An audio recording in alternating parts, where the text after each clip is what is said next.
Hello friends, welcome to my channel जय हो माता करवा। आज हम सुनेंगे करवा चौथ व्रत की कथा। करवा चौथ की व्रत की कथा सुनने से पहले आप अपने हाथ में कुछ अनाज ले लें, कुछ पुष्प ले लें और उसके बाद कथा सुनना प्रारंभ करें। बहुत समय पहले की बात है।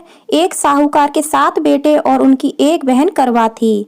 सभी 7 भाई अपनी बहन से बहुत प्यार करते थे, यहाँ तक कि वे पहले उसे खाना खिलाते थे और बाद में स्वयं खाते थे। एक बार उनकी बहन ससुराल से मायके आई हुई थी। शाम को भाई जब अपना व्यापार व्यवसाय बंद करके घर आए तो देखा उनकी बहन बहुत व्याकुल थी। सभी भाई खाना खाने बैठे और अपनी बहन से भी खाना खाने का आग्रह करने लगे, लेकिन बहन ने बताया कि आज उसका करवा चौथ का निर्जला व्रत है और वह खाना सिर्फ चंद्रमा को देखकर, उसे अर्घ देकर ही खा सकती है। चूंकि चंद्रमा अभी तक नहीं निकला था, इसलिए वह भूख और प्यास से व्याकुल हो उठी। सबसे छोटे भाई को अपनी बहन की ऐसी हालत नहीं देखी गई और वह दूर पीपल के पेड़ पर एक दीपक जलाकर चलनी की ओट में रख देता है। दूर से देखने पर वह ऐसा प्रतीत होता है जैसे कि चतुर्थी का चांद उदित हो रहा है। उसके बाद भाई अपनी बहन को बताता है कि चांद निकल आया है, तुम उसे अर्घ देने के बाद भोजन कर सकती हो। बहन खुशी के मारे सीढ़ियों पर चढ़कर चांद को देखती है, उसे अर्घ देकर खाना खाने बैठ जाती है। जब वह पहला टुकड़ा मुंह में डालती है तो उसे छींक आ जाती है, दूसरा टुकड़ा डालती है तो उसमें बाल निकल आता है और जैसे ही तीसरा टुकड़ा मुंह में डालने की कोशिश करती है तो उसके पति की मृत्यु का समाचार उसे मिल जाता है। वह बौखला जाती है और उसकी भाभी उसे सारी सच्चाई बताती हैं कि उसके साथ ऐसा क्यों हुआ। करवा चौथ का व्रत गलत तरीके से टूटने के कारण देवता उससे नाराज हो गए हैं और उन्होंने ऐसा किया है। सच्चाई जानने के बाद करवा निश्चय करती है कि वह अपने पति का अंतिम संस्कार नहीं होने देगी और अपने सतीत्व से उन्हें पुनर्जीवन दिलाकर रहेगी। वह पूरे 1 साल तक अपने पति के शव के पास बैठी रहती है और उसकी देखभाल करती है। उसके ऊपर उगने वाली सुई नुमा घास को वह एकत्रित करती जाती है।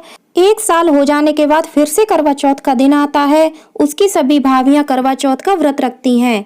जब भाभियां उससे आशीर्वाद लेने जाती हैं तो वह प्रत्येक भाभी से यम सुई ले लो, पिय सुई दे दो, मुझे भी अपनी जैसी सुहागन बना दो, ऐसा आग्रह करती हैं। लेकिन हर भाभी उसे अगली भाभी से आग्रह करने का कहकर चली जाती है।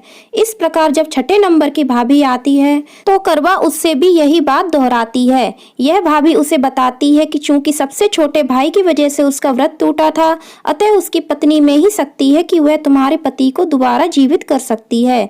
इसलिए जब वह आए और जब तक वह तुम्हारे पति को जिंदा ना कर दे उसे नहीं छोड़ना, ऐसा कहकर वह चली जाती है।